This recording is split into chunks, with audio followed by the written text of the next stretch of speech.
UK Bank of England have issued a dire warning. Let's explain what it means globally and what it means to the pound and indeed the UK. There's a crossroads. You've got a choice. You either accept some inflation or you squeeze inflation out of the economy. If you squeeze inflation out of the economy, then you force that economy into a recession. Bank of England said they're going to target 2% inflation. They said inflation in October is going to be 13% in the UK, but they're not going to hesitate to keep raising interest rates. What's the reason? Well, the Bank of England is targeted on inflation. They've got to bring down inflation to 2%. That's their goal. The goal is set by the government. It's the wrong goal, in my opinion. If you're trying to get 2% inflation in today's world where you've got deglobalization, then you've got to force an economy into a recession. Why? Well, it's the only way to get rid of inflation. If you just push interest rates, push, you're squeezing the economy.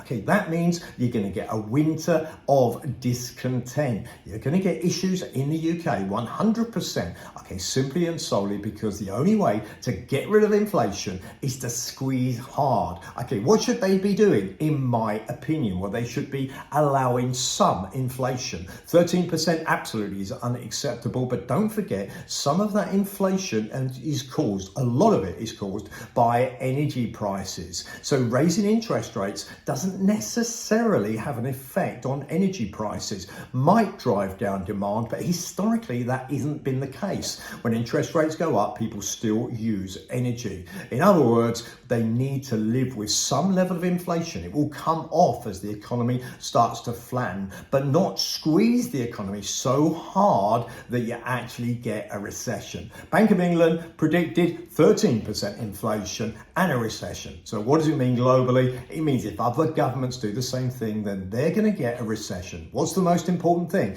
Is it to have some inflation and allow for the economy to grow, or should you just be squeezing hard, getting rid of inflation, and it doesn't matter if you get a recession and the unemployment? Okay, I'm in favour of trying to find a middle ground. Interesting to see what you think. Leave a comment below. Will other governments go in the same way or other banks, central banks go in the same way as the UK Bank of England?